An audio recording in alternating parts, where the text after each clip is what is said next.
오늘 우리에게 주신 하나님의 말씀은 빌립보서 1장 29절 30절 두 절입니다. 저와 여러분이 같이 한 목소리로 좀 어둡습니까? 잘 보입니까? 예, 다 같이 29절 30절 두 절 같이 봉독하겠습니다. 시작.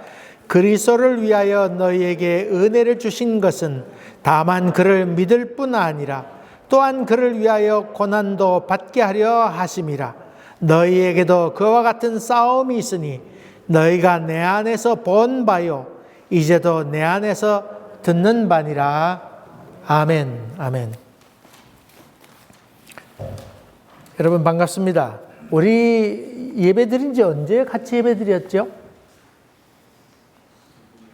다 잊어버렸죠? 엊그제 같은데 벌써 작년에 그랬어요. 작년에 예배 드렸는데 여러분 이쪽 얼굴하고 이쪽 얼굴하고 한번 보십시다. 아이고 그래도 다 계셨구나 이렇게 생각하시고 우리 정희수 박사님과 김동희 전사님 가정 잘 계시고 또 최경태 집사님 또 권사님 가정도 다 잘 있다고 하는 소식 들었습니다. 여러분, 여러분도 그렇고 교회들마다 새로 문을 열게 되니까 요새 다 젊은이는 젊었다고 교회 안 나오고 애는 애 있다고 교회 안 나오고 자기들 돌아다니면서 돌아다닐 건 다 다니면서 교회는 안 나온다 그러면서 그런 얘기를 많이 듣는데 다 똑같습니다. 이 코비드로 인해서 전 세계가 큰 타격을 입은 것은 교회라고 봅니다. 한 2주 전인가, 석주 전인가, 이영식 목사님하고 그렇게 통화하다가 이제는 교회 예배 형식도 다 바뀌어야 된다 그러면서 얘기하다가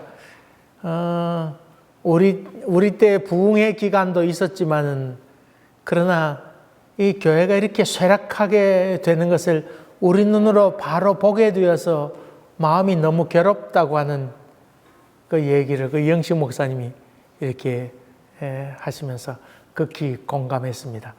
여러분 또 개척하는 마음으로 여러분 선교사다 생각하시고 또 시작하면 됩니다. 기독교 역사가 그래 왔습니다. 그러니까 여러분 또 일어서는 용기를 갖고 또 서로 서야지 이런 믿음으로 또 서면 좋습니다. 여러분 이거 생각하면 아프리카에서 선교하는 선교사는 얼마나 힘들겠어요. 보니까 선교사 보고 들으니까 거기 코비드 막 대유행해서 선교사 자녀들도 걸려가지고는 병치료 제대로 못해가지고 어려운 것 같다는 얘기도 듣는데 어쨌든 이런 때를 맞이해서 다시금 믿음의 굳건히 서나가는 것도 필요하리라 그렇게 믿습니다. 지난주 여러분 방송 설교 들었습니까? 안 들었습니까? 지난주 설교 제목이 뭐였죠? 고개 아래로 돌려야지 옆으로 돌리면 안 돼요. 포도원에 여우를 잡을 때다. 때에 대한 설교를 지금 계속해서 우리 인수 목사님 하셨습니다. 그러면서 참 믿음 안에 굳건히 거하는 것이 필요하고 또 우상의 여우를 잡으라. 또 낙심의 여우도 잡으라 하는 말씀을 이렇게 하셨습니다. 저는 열심히 듣습니다. 열심히 듣는데 아주 귀한 말씀 우리 인수 목사님은 아주 클래식한 설교를 하는데 아주 중요한 설교들을 이렇게 많이 하세요. 여러분 마음에 늘 새기면서 이렇게 들었으면 좋겠습니다. 아주 귀중한 말씀을 전하는데 꼭 마음에 담아두면서 갔으면 좋겠습니다. 그 전주는 제가 빌립보서가 오늘 본문 봉독한 말씀 앞부분의 말씀을 드렸습니다.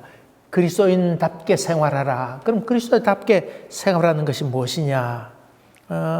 그리스도 안에 산다고 하는 것은 행복을 추구하는 것이고 또 은혜를 받아서 하나님의 사랑을 깊이 깨닫는 것, 그것이 첫째로는 중요한 것이라. 그 다음에 고난이 있는데 고난을 예상하고 잘 준비하도록 해라.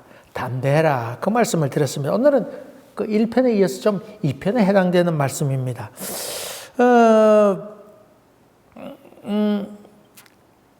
그래서 지난주에는 예를 하나 들었어요. 예를 하나 들었습니다. 어머니가 시장에 갔는데 아기가 어머니를 기다리다가 뭐 그냥 난장판으로 그림을 그렸는데 누구의 그림을 그렸어요? 어머니 얼굴. 그걸 보았던 엄마가 너희 고아원 가야 되겠다 그렇게 할 리가 없다. 다시 말하면 우리의 율법적인 행위보다는 하나님에 대한 사랑,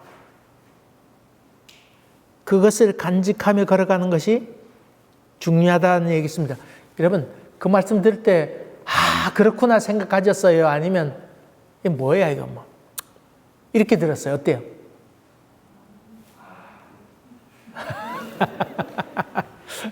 여러분요, 중요한 얘기야. 여러분 한번 얘기 좀 더, 그 부분에 이어서 조금 더 제가 사실 하려고 그랬다가 시간이 없어서 다 못했는데 조금 더 얘기를 나눠봅시다. 몇 주 전에 그 이여령 박사가 돌아가셨죠? 그래서 유튜브에 많이 나옵니다. 그래서 돌아가기 전에 대담한 것, 또 그가 마지막 소원한 것, 그 이여령 교수가 맨 마지막에 마음에 소원한 것이 무엇이었죠? 여러분 그렇게 유튜브 많이 보면서 기억도 뭔 줄 아세요? 자기 딸이 이민아 목사가 죽었는데 늘 자기에게 얘기하기를 누구의 음성을 들었다고? 하나님의 음성을 들었다고 하는데 내가 마지막 한 가지 소원 한 가지밖에 없다고. 내 딸이 하나님의 음성을 들었다는데 또 들어야 된다고 하는데 나도 직접 하나님의 음성을 들었으면 좋겠다는 것이 그 이여령 교수의 마지막 소원에서 이루어졌는지 이루어지지 않았는지는 알 수 없어요. 마지막에 그렇게 써놓고 갔는지 그건 모르겠으나 보십시다. 여러분 그 따님이 이화여대를 들어가서 불문과가 들어가는 그랬지 아마 불문과 들어가서 복수 전공했어요. 영어도 전공하고 불어도 전공해서 몇 년 만에 졸업했어요? 3년 만에 졸업했어요. 아주 수제로. 그래서 그 이여령 교수 자가 아버지가 이여령 교수가 딸 자랑을 늘 하고 있어서 우리 딸 참. 그리고 딸 볼 때마다 늘 그랬어요. 그러면서 우리 딸은 공부하는 걸 그렇게 좋아한다고 그랬어요. 딸이 병을 얻고 미국에 가서 있으면서 병도 얻고 그런 과정을 겪으면서 아버지를 만났어요. 아버지를 만났어요. 그러면서 그때서 솔직한 얘기를 나누지요. 솔직한 얘기를 나눕니다. 그래서 딸이 너 자랑스러웠는데 어떻고 자랄 때부터 쭉 이렇게 얘기하는데 넌 공부하기도 좋아하고 그래 쭉 얘기하니까 그 딸이 뭐라고 해야만 아빠 난 공부하는 게 싫었어요. 공부하기 싫었다는 거예요. 아버지는 충격 받았을까 안 받았을까요? 쇼크를 받지요. 그래서 미국에 가서 고생한 얘기를 하는 겁니다. 접시도 닦고 공부 잡도 잡아서 일도 하기도 하면서 공부도 하면 낮에는 공부하고 갔다 와서 일하고 죽을 고생하는 얘기를 쭉 합니다. 누구에게 손 벌리기 싫어서? 아버지에게. 부모에게 실망스러운 모습을 보여주기 싫어서 죽을 고생을 합니다. 그 얘기를 쭉 합니다. 그러면서 아버지 난 공부하기 싫었어요. 그럼 너 왜 공부했냐? 아버지 마음을 즐겁게 하려고. 그랬지만 마지막에 얻은 것은 뭐였어요? 죽을 병, 앞이 보이지 않는 병. 암 수술도 암도 여러 가지 있었어요. 결국 그렇게 됐는데 그때서 그 아버지가 뭐라고 얘기했냐면 야 나는 네가 내 딸이면 되었지 더 이상 바라는 거 없었어. 아이고, 참, 말도 안 되는 얘기를 다들 하는 거예요. 정신 나간 사람 두 사람이에요. 딸은 자기 아버지 마음을 즐겁게 하려고 죽고 살기로 고생해서 많은 걸 성취했지만, 검사도 되고, 다들 많은 청소년 상담도 하고, 이런 거 했지만은, 얻은 것은 병뿐이었고, 또 아버지는 어릴 때부터 자기 딸을 한 번도 안아주지 않은 것에 대한 그 딸은 섭섭함, 아버지가 자기를 사랑하지 않는 것 같아서 죽을 똥 살 똥 그렇게 살아왔고, 또 아버지는 딸이면 되었는데, 그러면서 은근히 또 딸이 최고인 것을 자랑스럽게 여기고 그렇게 생각했다고 하는 겁니다. 넌 내 딸이면 되었지 더 이상 원하는 것이 없었어.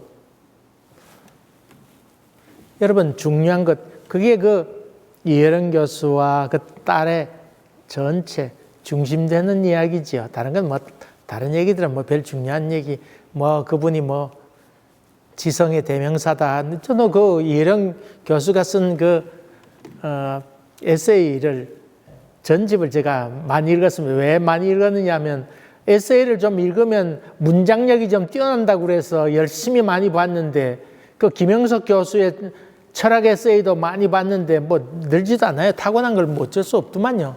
제가 설교 때 많이 더듬거리는 이유 중에 하나는 타고나서 그래요.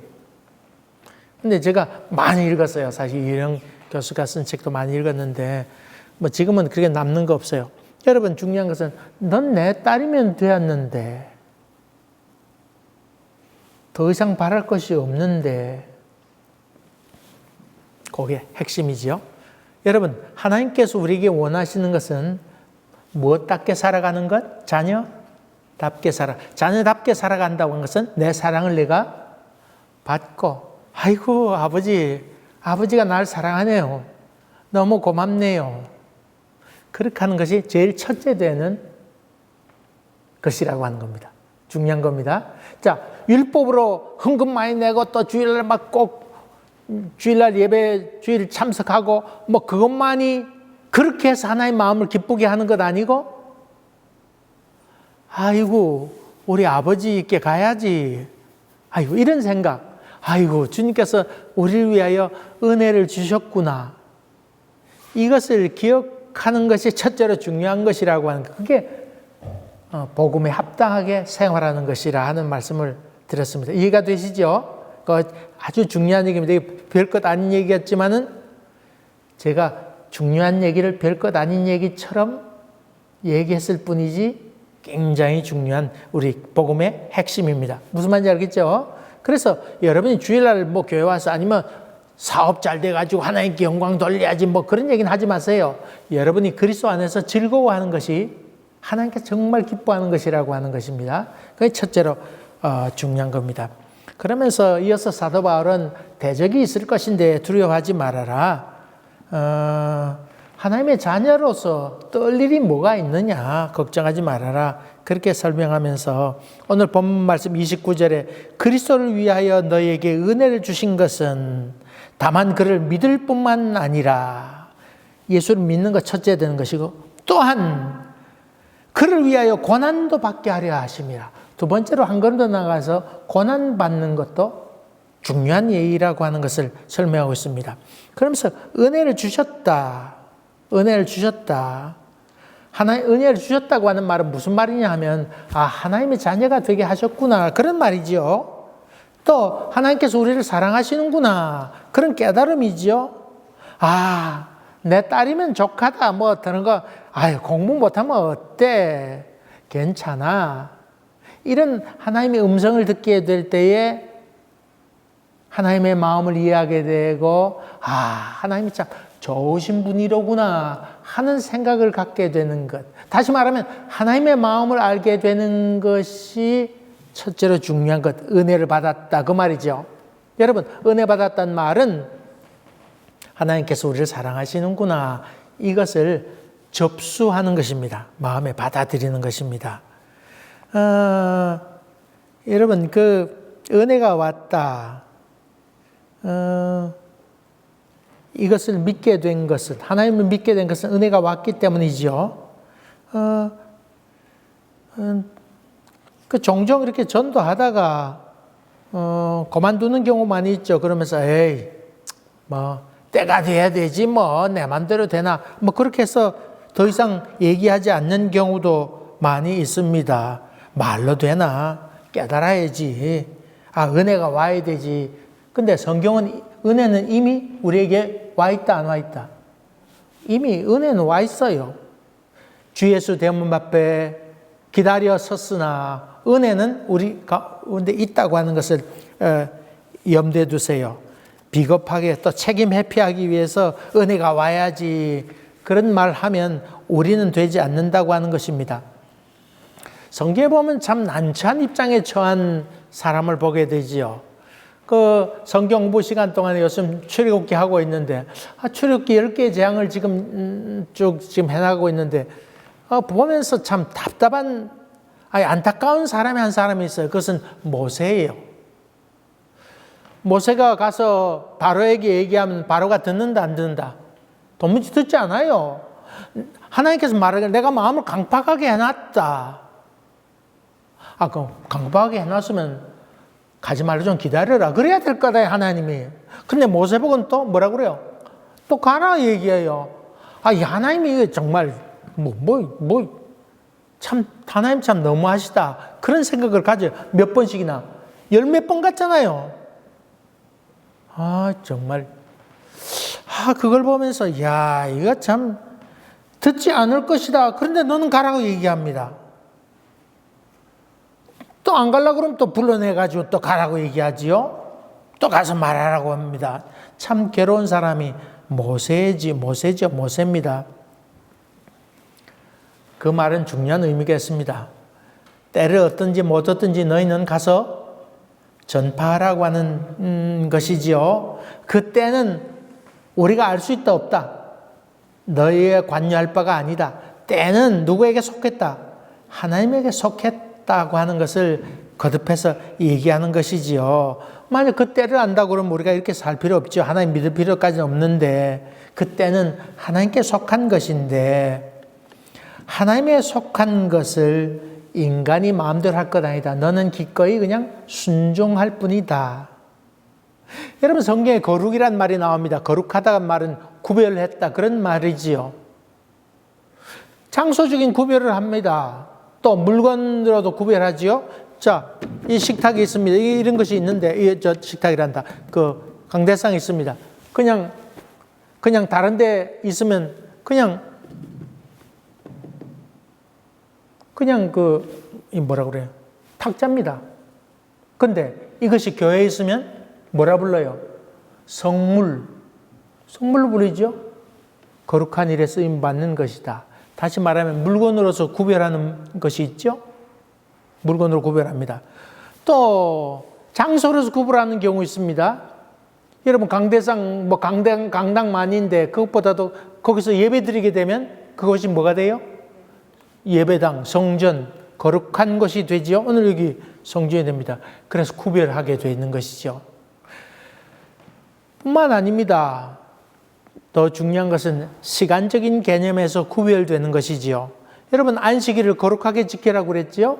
안식일을 거룩하게 지키란 말은 이런 교회에 와서 거룩하게 지키라고 하는 그런 의미가 아닙니다. 시간적인 개념이지요. 너희가 어디 있든지 간에 어디서 무엇을 하든지 간에 그 시간만큼은 누구에게 드리라? 하나님에게 드리라고 하는 시간의 개념이에요. 여러분 다른 데 가도 괜찮아요. 거기서 안식일을 맞이해서 전능하신 하나님과 깊은 만남을 가지고 내 삶이 내 것이 아니로구나. 하나님의 것이로구나. 내 시간, 내 인생의 시간이 내 것이 아니고 하나님의 것이로구나. 이렇게 시간적인 개념으로 흔히 예수 믿는 사람들은 교회 와서는 거룩하게 앉아있는데 교회 나가자마자 버스 먼저 타려고 싸우고 제가 대학 때 순모음 오살리 기도원에 금식 기도원에 다녀온 적이 있습니다. 일주일 동안 친구들하고 우리 참 한번 금식 한번 해보자. 그렇게 해서 친구들하고 일주일 동안 금식하고는 지금 다 목사가 됐어요. 가보면 김현진 목사라고 공동체 하는 목사 한 사람 있고, 여기 지난번에 왔던 박정인 목사라고 찬양 선교하던 박정인 목사 이렇게 왔는데 다 목사가 됐어요. 세 사람 다. 그래 그 세 사람이 다 갔는데 지금도 기억하는 것은 그 금식기도 처음 해봤는데 그 김현진 목사인가 그 어머니가 그 아버지가 목사예요. 목사님인데 그 엄마가 금식기도 간다니까 깨소금을 줬어요. 왜 줬는지는 모르겠어요. 어쨌든 계속 이제 그 기도원 가가지고 그래도 깨소금 넣고는 그 깨소금이 좀 뜨더만요, 살짝. 그래서 그거 건져 먹느라고 세 사람이 이렇게 했던지 지금도 생각납니다. 아이고, 처음 금식하니까요. 이 누웠는데 땅이, 덩어리가 땅에 딱 붙어요. 꼼짝도 안 하더만 일주일 동안 이렇게 했는데 죽을 뻔했어요. 죽을 뻔했는데 근데 금식기도 하고 나왔는데 토요일 되니까 다 거기서 나오더구만요. 나오는데 그 나오는 곳에 보니까 죽해서 파는 장사꾼도 이렇게 있는데 버스가 오니까요. 그 금식기도에서 기운 없던 사람들이 어떻게 힘이 그렇게 나는지 서로 버스 올라타라고 아우성이었어요. 막 끄집어 내리고 뭐 그랬어요. 이 사람들이 금식하면서 새로운 힘을 얻었나 아니면 기운이 빠졌는데도 저렇게 힘이 남아요. 죽어가는 것처럼 있었지만 그것도 아니로구나 이런 생각이 들었어요. 자, 공간의 개념으로 보면 그 기도원에 있으면 거룩한 곳이지만 나오면 별것 아니로구나 생각하는 것. 세상이로구나 생각하는 것. 잘못된 것이죠. 하나님께 드려진 시간이면 시간적인 개념으로 어디에 있든지 간에 구별되게 살아가는 것이 참 필요한 것이지요. 필요한 것입니다.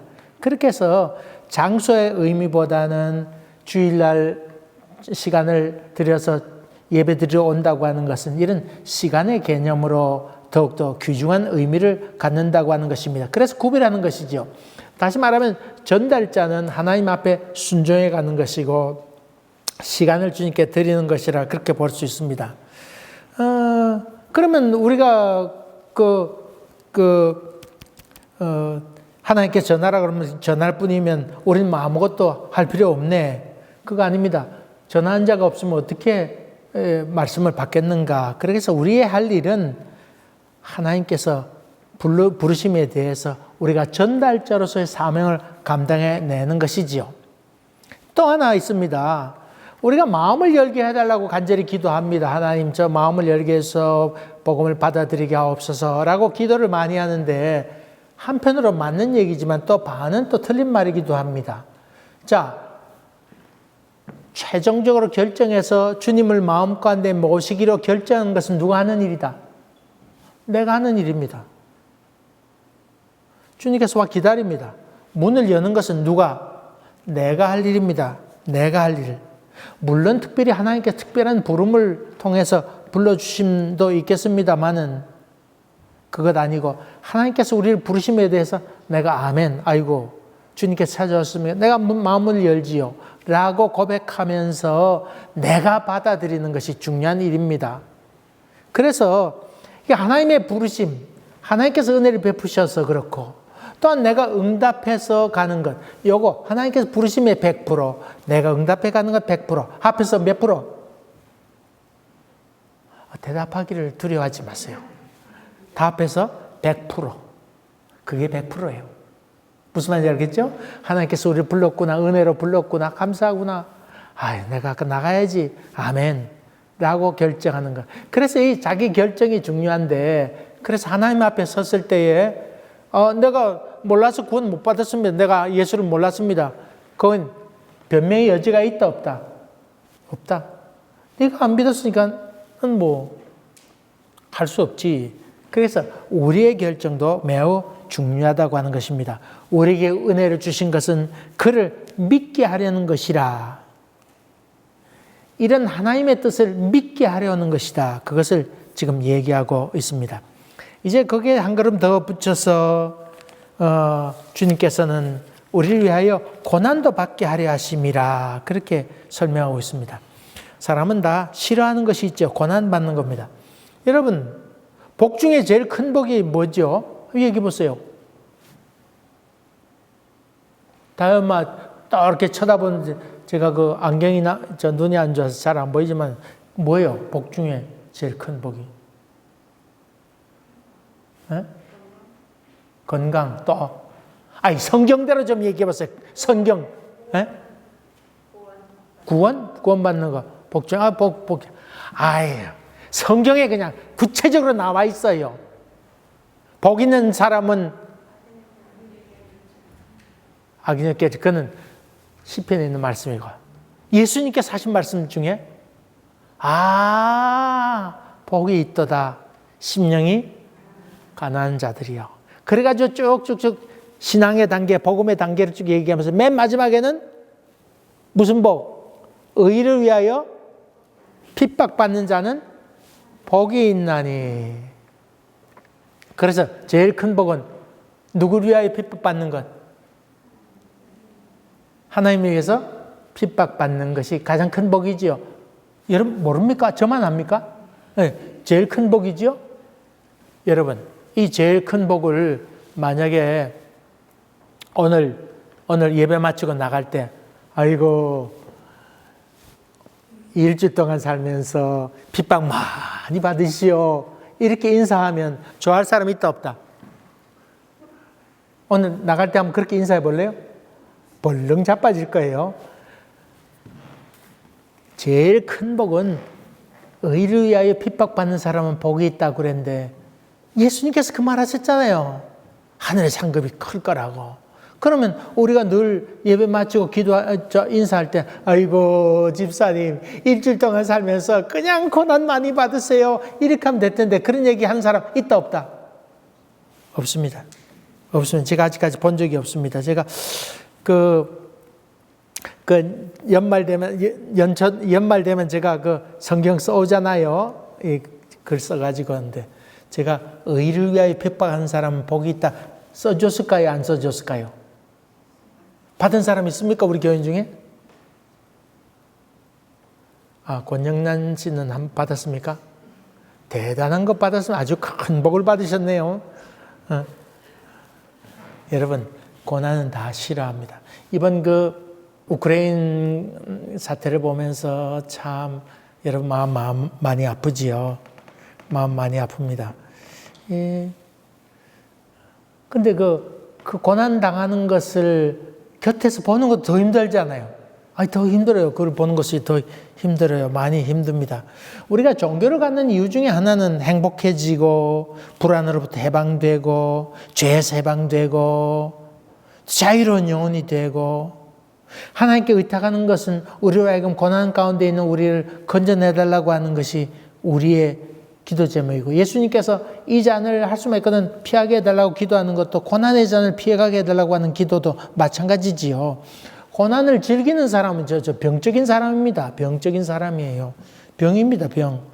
흔히 마조이즘이라고 해서 아주 채찍 맞고 이런 것을 기쁨을 느끼고 성적인 쾌락을 느끼는 사람이 그렇겠죠. 그런 건 사실은 좀 정신이 조금 온전하다고는 볼 수 없지요. 근데 그 뇌 구조, 제가 잡지에서 읽었는데 뇌 구조가 기쁨을 느끼는 그 뇌하고 그 고통을 느끼는 뇌하고 바로 곁에 있단 맞아요? 이건 아니란 말이에요. 모르겠단 말이에요. 어쨌든 읽은 잡지는 그래요. 그래서 극한 쾌락과 극한 고통은 바로 곁에 있다. 그렇게 얘기했는데 고난 다 싫어합니다. 그래서 그 부모들은 애들이 공부 안 하면 야, 너 저 거지처럼 그렇게 살 거냐고 뭐 그렇게 욕하는데 참 할 말은 아니죠. 공부 안 하면 뭐 너 커서 거지같이 살 거냐고 그렇게 얘기하는데 여러분 그런 거 올바른 건 표현 아닙니다. 근데 어쨌든 간에 고통이 참 우리에게는 참 힘든 것인데 오늘 성경 본문에 있는 29절에 있는 말씀은 고통도 너에게 고난받는 것도 너에게 주신 하나님의 특권이다. 그렇게 설명했습니다. 특권이라고 설명했습니다. 사도 바울은 이 복음을 전하다가 옥에 갇히고 또 사도 바울이 생각하는데 장차 우리 가운데 고난이 있을 거라고 하는 생각에서 너희도 들은바다 너희 안에 그런 싸움이 있을 것이다. 앞으로 많은 핍박이 너희 가운데 있을 것인데 고난받을 준비를 잘 하도록 해라. 그렇게 얘기하고 있습니다. 초대교회는 고난이 많아서 여러분 뭐 그건 더 설명치 않아도 그렇습니다만 선택해야 됩니다. 우리가 이 땅에 살면서 그냥 이렇게 살 것인가 아니면 하나님을 선택해서 신앙 안에 살 것인가 이런 그 선택을 해야 됩니다. 그 초대교회 때 세례받는다고 하는 것은 죽음을 의미했어요. 예수와 함께 죽을 것인가 기꺼이 생명을 바쳐서 예수와 함께 영원히 살 것인가 아니면 세상과 함께 살 것인가 거기에 선택해야 됐습니다. 여러분 그때는 육체적인 고통이나 영적인 고통이나 구별해서 생각지 않았습니다. 똑같이 생각했습니다. 그래서 내가 예수 믿는 것이 그만한 가치가 있는 것인가 그런 고민을 진지하게 해야 됐지요. 구세주인가 아니면 세상인가 이 두 가지 결정을 해야 됐습니다. 여러분 어때요? 우리는 점점 우리를 유혹하는 것이 많이 있죠. 많이 있습니다. 코비드를 겪으면서 우리에게 당하는 영적 싸움은 뭡니까?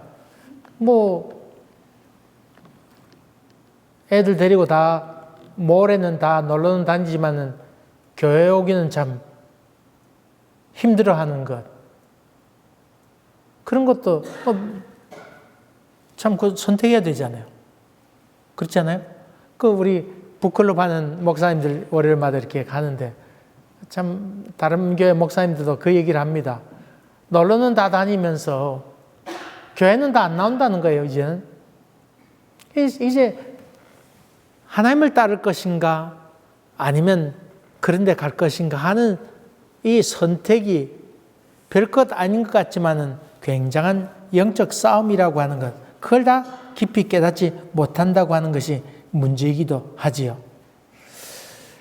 이 주님께서 우리에게 은혜를 주신 것은 예수를 믿는 일 뿐만 아니라 그와 함께 고난받는 것, 이런 일에 대해서 적극적으로 고난받는 것에 대해 두려워하지 말고 앞으로 전진해라.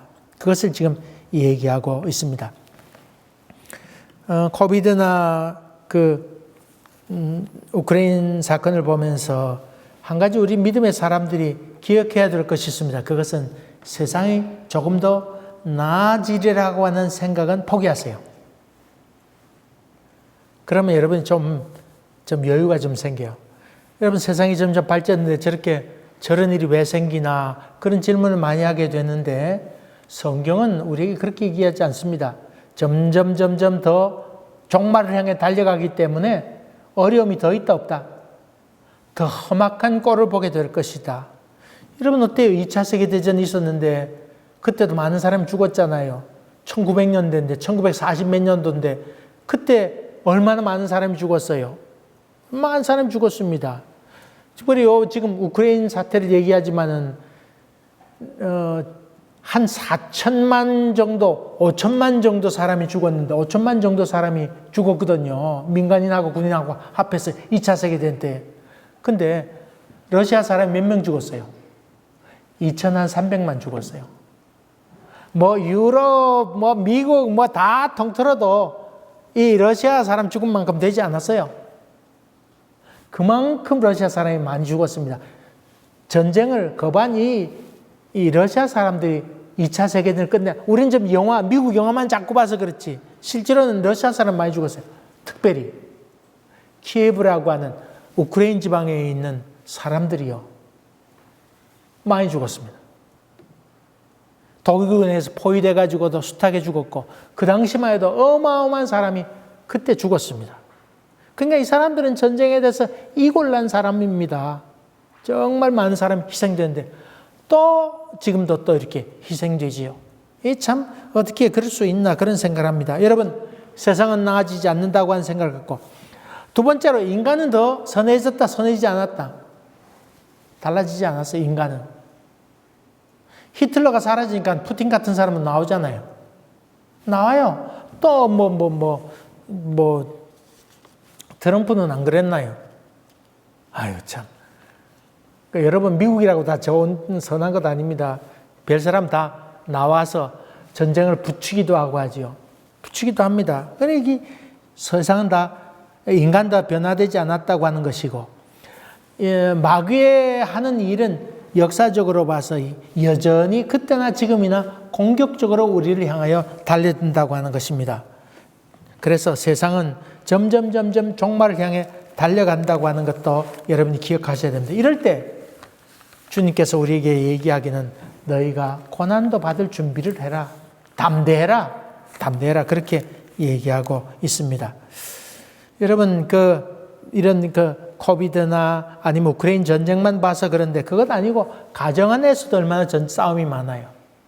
좀 간절히 기도하고 나면 마누라가 괴롭히는 경우도 있고, 남편이 괴롭히는 경우도 있고, 자식이 말 잘 들어요, 안 들어요? 다혜 뭐 어때요? 우리 참 찬이하고 다혜가 참 말 참 너무나 잘 들을 것 같지 않아요? 근데 다혜네만 그런 거 아니고 어느 집이나 다 같아요. 인수 목사님 그래요, 안 그래요? 원수가 어디 있어요? 태연이, 원수가 성경에 그랬잖아요. 원수가 집 안에 있느니라. 옛날이나 지금이나 마찬가지 아니에요. 태연이 어때요? 동생이 괴롭히기도 하죠, 많이. 이 나이 차이가 나니까 지금 여기서 공식적으로 얘기가 좀 곤란하겠죠, 알아서 괜찮아요. 얘기 안 해도 충분히 이해가 돼요. 여러분, 이런 일이 어느 가정이나 다 똑같다고 하는 것도 여러분이 이해하세요. 이런 전쟁이 우리 가정에도 계속되고 있습니다. 우리 정찬희 집사 같은 경우에는 개와의 전쟁도 많이 하고 있습니다. 이렇게 개 한 마리 키우는데 그걸 하면 그냥 겐조. 우리 집에 왔다 하면 겐조 소리에 귀가 아파요. 그것도 일종의 전쟁이라고 볼 수 있죠. 여러분, 그런 어떤 갈등들이 참 많은데 이럴 때를 당해서 너희에게도 그와 같은 싸움이 있으니, 그래서 신앙은 싸움을 회피하는 것 아니고 오히려 용기를 갖고 세상과 싸우는 일이라고 성경은 그렇게 얘기합니다. 그래서 신앙은 결단이고 첫 발을 내딛는 용기라고 볼 수 있습니다. 모세가 홍해를 건널 때 하나님께서 모세에게 야, 너 왜 가만히 있냐? 팔을 내밀어라. 그렇게 얘기했죠. 그것을 내밀기 전까지는 이적이 일어났어요, 안 일어났어요? 일어나지 않았습니다. 요단강을 건너게 됐는데 법궤를 메고 있는 사람들이 물이 흐르는데도 불구하고 발을 내디디니까 물이 그쳤더라. 여러분이 행동하기 전까지는 역사가 일어난다, 안 일어난다? 일어나지 않아요. 일어나지 않아요.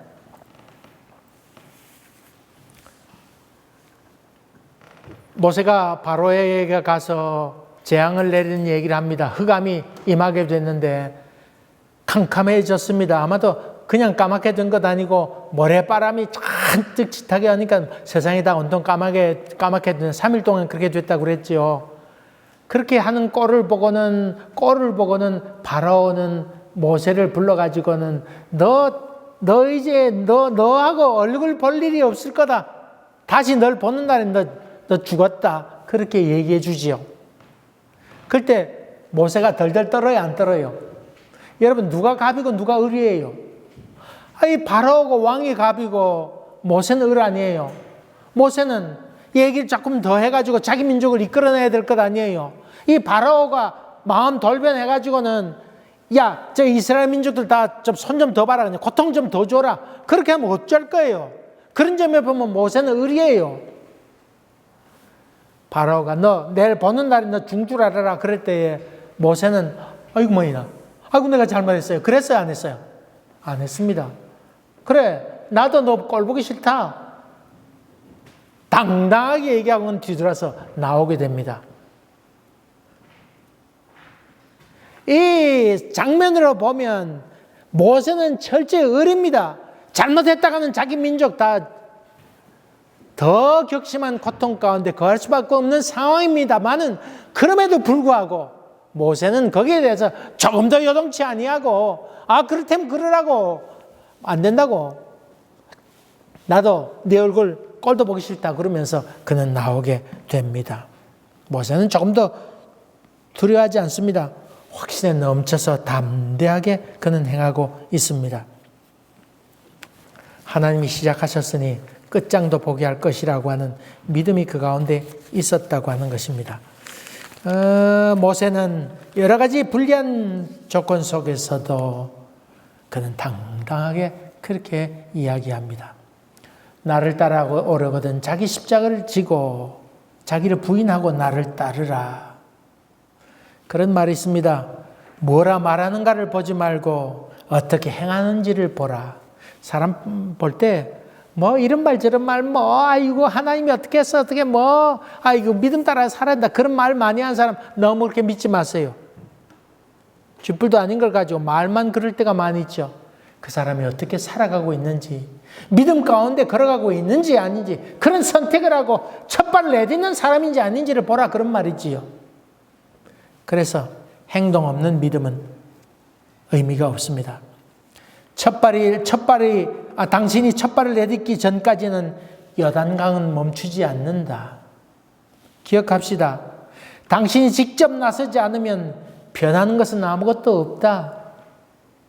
여러분이 변하지 않는 이상, 여러분이 첫 발을 믿음으로 디디지 않는 이상 변하는 것은 없다고 하는 것입니다. 여러분 여전히 그렇게 살 겁니까? 여전히 그냥 끌려가듯이 그렇게 삶을 살 것인가? 아니면 믿음 안에 여러분이 여호와의 깃발을 들고 나설 것인가? 둘 중에 하나 선택해야 됩니다. 여전히 그렇게 살다면 사세요. 그렇지 않고 난 이대로는 못 살아. 그렇게 하고는 담대히 믿음의 첫걸음을 내딛든지 결단해야 됩니다.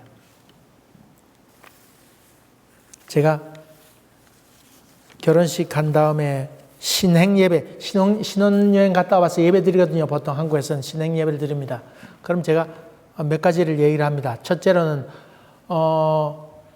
부부가 맞벌이 부부일 경우에는 그 남자 보고는 그럽니다. 신랑 보고는 맞벌이 부부니까 같이 설거지도 하고 음식도 하든지 뭐 해라. 그럴 때 꼭 신문 쭉 보고 그러지 있지 마라. 이러면서 이런 말 하는데 저도 조금 찔리긴 합니다. 사실 조금 찔리긴 한데 그렇지만 어쨌든 그렇게 얘기합니다. 만약에 맞벌이 부부 아닐 경우에는 뭐 괜찮은데 그럴 경우에는 같이 짐을 지라 그런 얘기를 좀 하지요. 두 번째로 제가 중요하게 하는 얘기 있습니다. 만약에 결혼해가지고 이렇게 있는데 남편이 주먹을 쓴다든가 뭐 이렇게 폭력을 행사하려고 그러면 아내는 칼 들고 달려들어라. 신혼여행 갔다 왔는데 뭐 그런 말 하면 그 부모님들이 목사님 그럴 거 없습니다. 똑바로 들으라고. 그래서 첫 번에 그런 것을 단호히 끊어야 되지. 그렇다고 여러분 제가 칼을 들으라고 그랬지 칼로 쑤시라는 얘기는 안 했어요. 근데 여러분 중요한 얘기입니다.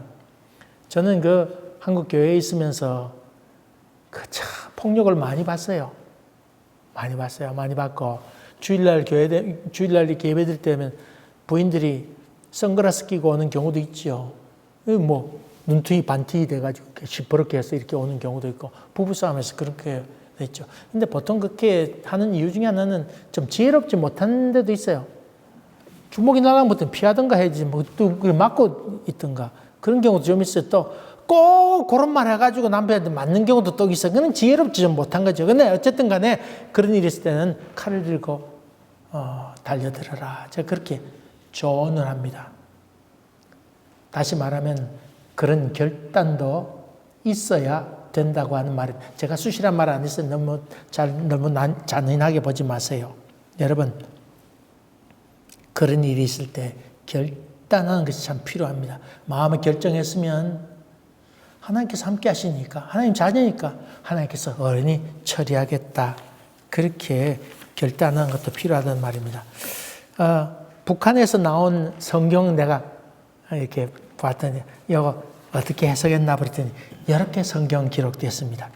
여러분은 그리스도를 믿을 특권뿐만 아니라 그분을 위해서 고난까지 당하는 특권. 고난 당하는 뭐라고요? 특권.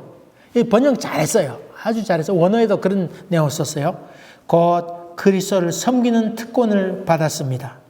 그러면 30절에 여러분은 내가 전에 그리스도를 위해서 싸우는 것을 보았고 또 지금도 계속해서 싸우고 있다는 것을 듣고 있을 터이지만 지금 여러분도 같은 싸움을 하고 있습니다. 잘했죠? 설명을? 우리말로 쉽게 잘했습니다. 지금도 영적 싸움을 지금도 하고 있습니다. 그러면서 격려하기를 담대해라 그렇게 얘기합니다. 시 한 편 소개하고 마칠까 합니다. 제목은 도종환 시인이 쓴 담쟁입니다.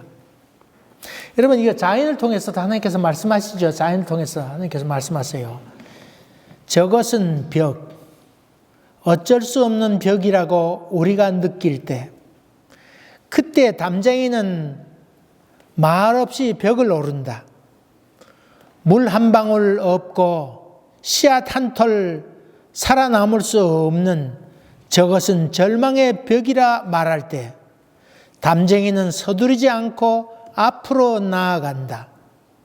한 뼘이라도 꼭 여럿이 함께 손을 잡고 올라간다. 푸르게 절망을 다 덮을 때까지 바로 그 절망을 잡고 놓지 않는다. 저것은 넘을 수 없는 벽이라고 고개를 떨구고 있을 때 담쟁이 잎 하나는 담쟁이 잎 수천 개를 이끌고 결국 그 벽을 넘는다. 그놈들이 그랬건 말았건 담쟁이는 계속해서 차고 오릅니다. 너야 그래라. 나는 내 길 간다. 그리고는 자꾸 첫발을 내딛면서 벽을 집어 삼키고 맙니다. 여러분 온갖 것들을 우리를 유혹하고 빠뜨리는 것도 있다 할지라도 믿음 안에 굳게 서서 승리의 깃발을 꽂고 참 하나님께 영광 돌리는 귀한 날이 속히 오기를 주의 이름으로 간절히 기원합니다. 기도합시다. 은혜로우신 주님 감사합니다. 우리도 이런 믿음과 용기를 더하여 주시옵시고 마지막 때를 당해서 힘들어 살아가지만은 담대한 마음으로 특공대로 특권을 갖고 살아가는 저희들 되도록 도와주시옵소서. 예수님 이름으로 기도하옵나이다. 아멘. 사랑하는 교회 여러분, 여러분이 직접 나서지 않으면 변하는 것은 없습니다.